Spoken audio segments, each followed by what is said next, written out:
सुंदर प्रसंग आता है, मुझे इतना प्रिय लगता है।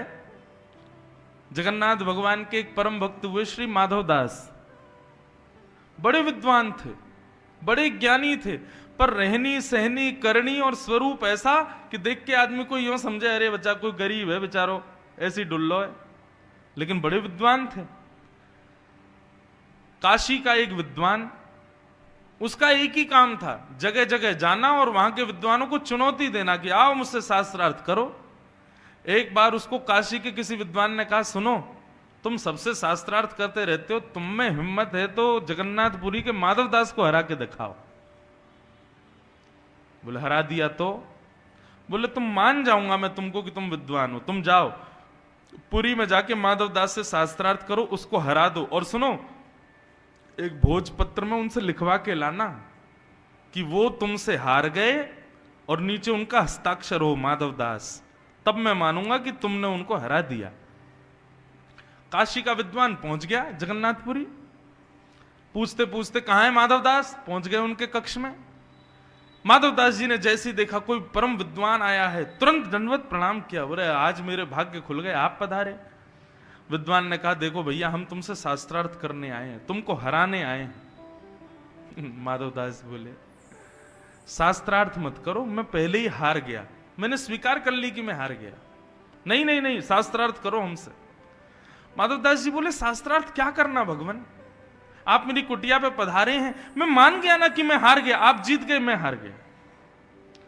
बोले तो फिर इस पे भोजपत्र पे लिखो कि तुम हमसे हार गए हो। हाँ लाइए मैं लिख देता हूं, ये फलाने नाम के व्यक्ति काशी से आज जगन्नाथपुरी आए और इनसे शास्त्रार्थ में मैं हार गया, आज के बाद ये कभी भी जगन्नाथपुरी आएंगे तो इनकी पूरी सेवा की जिम्मेवारी मेरी। नीचे माधव दास हस्ताक्षर कर दिए, लीजिए भगवान मैं हार गया।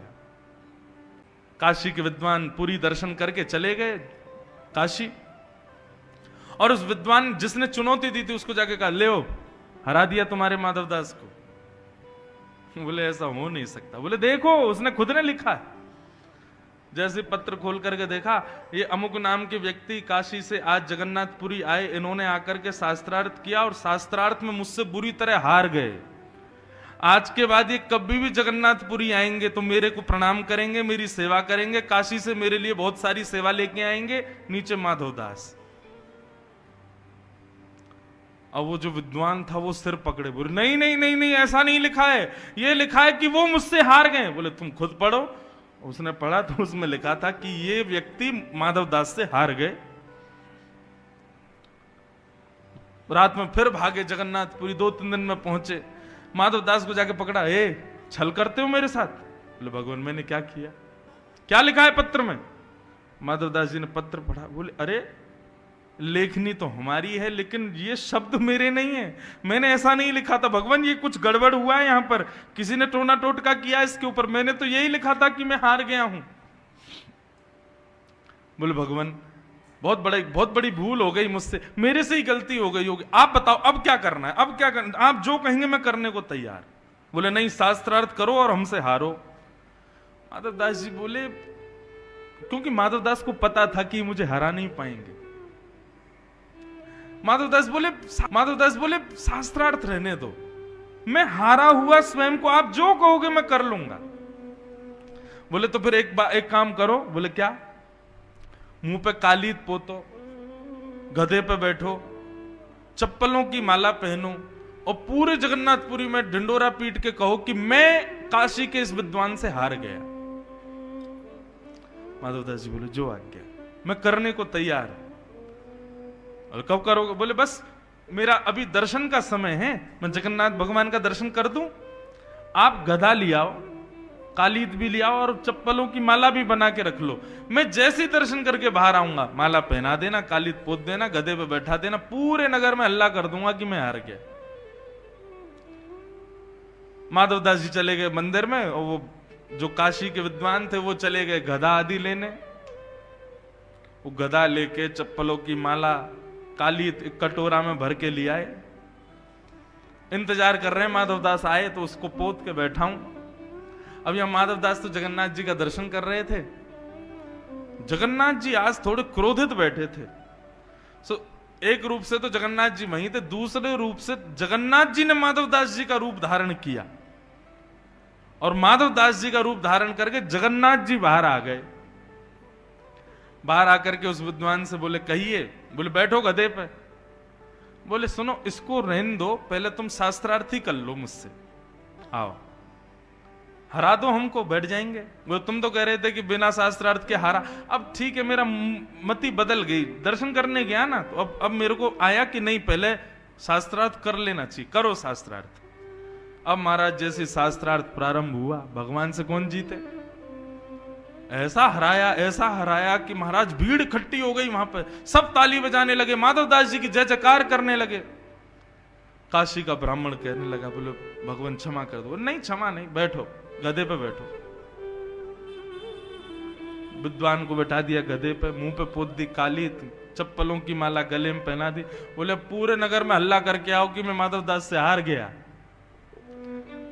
बोले जो आ गया, पूरे नगर में घूमे, मैं माधवदास से हार गया, मैं माधवदास से हार गया। जनता तो उनको घेर के चलने लगी। माधवदास जी वहां से अंतर ध्यान, ठाकुर जी थे। अब थोड़ी देर में असली माधवदास जी निकल करके आए मंदिर से। वो तो आए, कहां है विद्वान देवता, कहां है, गधा में बैठ जाऊं उस पे, काली पोत दो, माला पहना दो, मैं घूम, कहां है। देखिए तो वो विद्वान खुद ही बैठे घूम रहे हैं, काली पोत के, चप्पल पहन के, मैं हार गया माधवदास से, मैं हार गया माधवदास जी बोले जे क्या हुआ। माधवदास जी दौड़ करके गए, रुदन करने लगे, आंसू पहुंचे। बोले भगवान उतरो जल्दी, ये क्या कर रहे हो आप।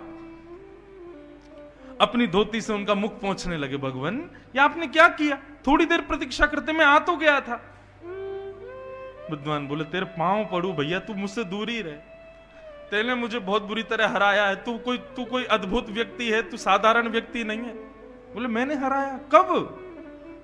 बोले शास्त्रार्थ में हरा दिया, ये इतनी पब्लिक घूम रही है और तेने ही मुझको हरा करके इस गधे पे बैठा दिया। भैया मैं तेरे सामने कुछ नहीं हूं, तू मुझे क्षमा कर। माधवदास जी बोले कुछ तो अलग हुआ है। श्री मंदिर की ओर देखा, महाप्रभु जगन्नाथ जी खड़े हुए दिखाई दिए। माधवदास जी दौड़ करके गए, भगवान ये आपने क्यों किया, एक विद्वान ब्राह्मण की इस प्रकार अवहेलना। बोले अच्छा, और जो तुम्हारी अवहेलना होती वो। बोले मुझे अवहेलना से कोई कष्ट नहीं है ना भगवान, कोई मेरे को अपमान कर दे, मेरी अवहेलना कर दे, मुझे उससे कोई पीड़ा नहीं, पर उस व्यक्ति ने तो जीवन भर केवल मान ही कमाया और आपने उसकी अवहेलना करवा दी। ठाकुर जी कहते हैं न मे भक्त्या प्रणश्यति, मैं अपने भक्त का पतन नहीं होने देता। माधवदास तुम योग्य हो, फिर भी अपनी योग्यताएं छुपाते हो। तो जब योग्य व्यक्ति मेरा भक्त बन के अपनी योग्यताओं को छुपाता है, तो उसकी योग्यताओं का प्रदर्शन मैं करता हूं, फिर उसको करने की आवश्यकता नहीं है।